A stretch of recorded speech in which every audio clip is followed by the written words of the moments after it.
नमस्कार दोस्तों। यह है बुद्ध, जिसे लोग ज्ञानी और सत्य मार्गदर्शी समझते हैं। आज से पहले आपने बुद्ध की तुलना सिर्फ भगवान श्री राम, श्री कृष्ण से होते हुए देखा और सुना होगा। पर आज हम बुद्ध की तुलना उस ऐतिहासिक व्यक्ति से करेंगे जिससे उसकी तुलना की जानी चाहिए, क्योंकि राम और कृष्ण से बुद्ध की तुलना करना घोर और घनघोर अन्याय है। जी हाँ मित्रों, तो आइए हम आज बुद्ध की तुलना रावण से करेंगे। इस तुलनात्मक स्टडी के लिए हम कुछ पैरामीटर्स रखेंगे जिसपे हम बुद्ध और रावण के चरित्रों को परखेंगे। पहला पैरामीटर है ज्ञान। वाल्मीकि रामायण के अनुसार रावण अत्यंत विद्वान और पराक्रमी था, जिसे वेदों और शास्त्रों का संपूर्ण ज्ञान था। यहाँ तक कि उसे प्रकांड विद्वान की श्रेणी में रखा जाता है और उस समय वेदों के ज्ञान का अर्थ वर्तमान में पीएचडी मान ली थी। इसके उलट बुद्ध को सिर्फ ज्ञानी कहा गया है। उसकी क्वालिफिकेशन का कहीं भी कोई जिक्र नहीं मिलता। और अम्बेडकर की किताब के अनुसार बुद्ध ने वर्षों तक पीपल के पेड़ के नीचे तपस्या की, परंतु उसे कोई ज्ञान प्राप्त नहीं हुआ। और अंततः एक खीर के माध्यम से उसे ज्ञान की प्राप्ति हुई। तो तार्किक रूप से ये थोड़ा अजीब लगता है। पहला बिंदु रावण के पक्ष में जाता है। दूसरा पैरामीटर है पराक्रम। रामायण के अनुसार रावण एक महान, पराक्रमी और प्रतापी राजा था, जिसकी कीर्ति तीनों लोकों में थी, भले ही वो कीर्ति क्रूरता और भयप्रद थी। रामायण के अनुसार रावण त्रिलोक विजयी भी था। बुद्ध चरित्र के अनुसार बुद्ध की कीर्ति केवल उन्हीं स्थानों पर थी जहां वो स्वयं गए थे, जहां उनके शिष्य उनके बताए मार्गों को आम जनमानस के बीच उत्कृष्ट कर रहे थे।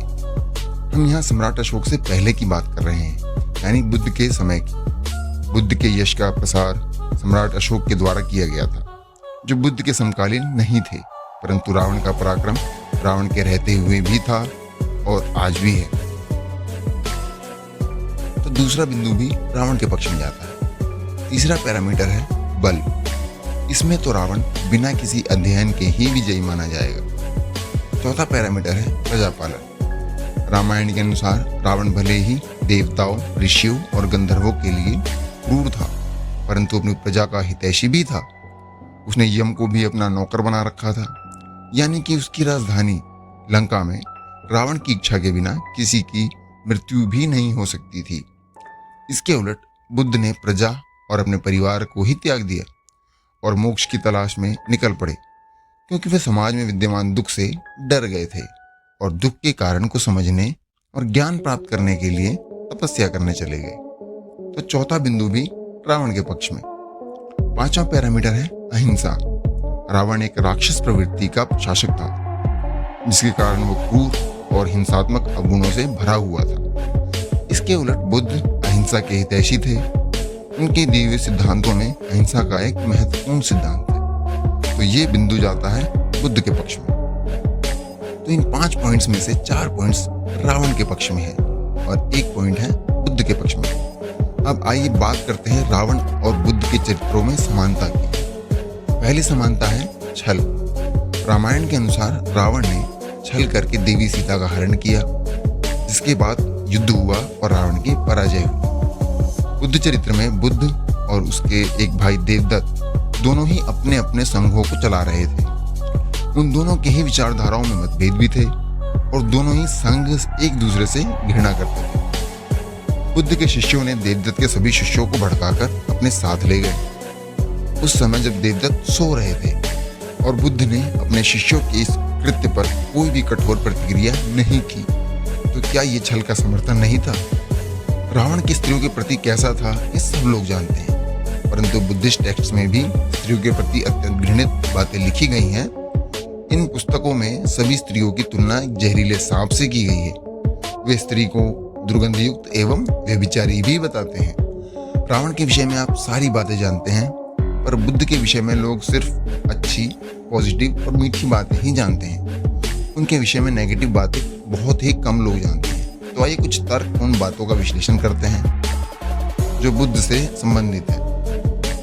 बुद्ध के दिए हुए 8 महत्वपूर्ण मार्ग, जिसे अष्टांगिक मार्ग कहा जाता है, वे कुछ इस प्रकार हैं। सम्यक दृष्टि, 4 आर्य सत्य में विश्वास रखना, सम्यक संकल्प, मानसिक और नैतिक विकास की प्रतिज्ञा करना, सम्यक वाक, हानिकारक बातें और झूठ न बोलना, सम्यक कर्म, हानिकारक कर्म न करना, सम्यक जीविका, कोई भी स्पष्ट या अस्पष्ट हानिकारक व्यापार का न करना, सम्यक व्यायाम, अपने आप सुधरने की कोशिश करना, सम्यक स्मृति, स्पष्ट ज्ञान से देखने की मानसिक योग्यता को पाने की कोशिश करना, सम्यक समाधि, निर्वाण पाना और स्वयं का गायब होना।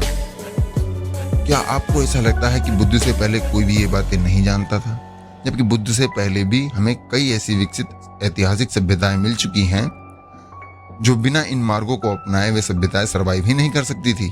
तो फिर बुद्ध ने ऐसा नया क्या किया जिसके कारण उनका इतना महत्व है? ये सोचने का विषय है। बुद्ध के स्त्री विरोधी चरित्र पर थोड़ा और प्रकाश डालते हैं। बुद्ध बोधिसत्व के रूप में एक बार भी मादा योनि में जन्म नहीं लेते हैं। पशु या मनुष्य दोनों ही कोटि के जीवों में नर रूप ही धारण करते हैं। बुद्ध सदैव स्त्रियों को घृणित, दुर्गंधयुक्त एवं व्यभिचारी बताते पाए जाते हैं। ये बात डॉक्टर अशोक कुमार बौद्ध परंपरा में स्त्रियों का स्थान पोस्ट डायरेक्टरल ICHR हेतु शोधरत पुस्तक से ली गई है। बुद्ध की स्पष्ट घोषणा है कि वह देश रहने योग्य नहीं है जहाँ स्त्री शासक है। ये बात पंडित जातक में लिखी है। स्त्रियां आमतौर पर असंगत और पापिणी प्रकृति की होती हैं। ये बातें असातमंत्र जातक की है। स्त्रियों की प्रकृति एवं चरित्र संदिग्ध है। ये महान बात अंडोद जातक में लिखी है। बोधिसत्व लोग प्रसिद्ध आचार्य के रूप में अपने शिष्यों को उपदेश देते हैं कि आमतौर पर स्त्रियां व्यभिचारी होती हैं। अतः बुद्धिमान पुरुष के लिए यही उचित है कि उनकी प्रकृति को समझे। स्त्रियां उस धर्मस्थल की नदी के समान होती है जहाँ साधु और चांडाल दोनों स्नान करते हैं।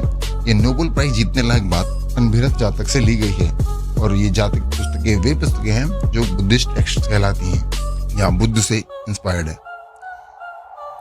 ये है बुद्ध की विचारधारा स्त्रियों के प्रति। इन बातों को पढ़ने से पहले मैं भी बुद्ध के प्रति अच्छी भावनाओं से भरा हुआ था, परंतु जब ये बातें मेरे दृष्टिगोचर हुई तब बुद्ध के प्रति सारी श्रद्धा ऐसे गायब हुई जैसे पढ़ने के बाद अज्ञानता गायब होती है। बुद्ध के विषय में और भी बहुत सी बातें हैं जो आपको अवगत करवानी है, तो आप लोग हमारे साथ बने रहें और सामने दिखाई जाने वाली लाल रंग की आकृति पर प्रेम पूर्वक स्पर्श करें ताकि ये चैनल सब्सक्राइब हो जाए और आप सही और तर्कपूर्ण ज्ञान की ओर एक कदम बढ़ा ले। कहावत है, जब तक सत्य अपने जूते के फीते बांध रहा होता है, झूठ इतनी ही देर में पूरी दुनिया का चक्कर लगा लेता है। मैं बस इस कहावत को उल्टा करना चाहता हूँ। जय हिंद।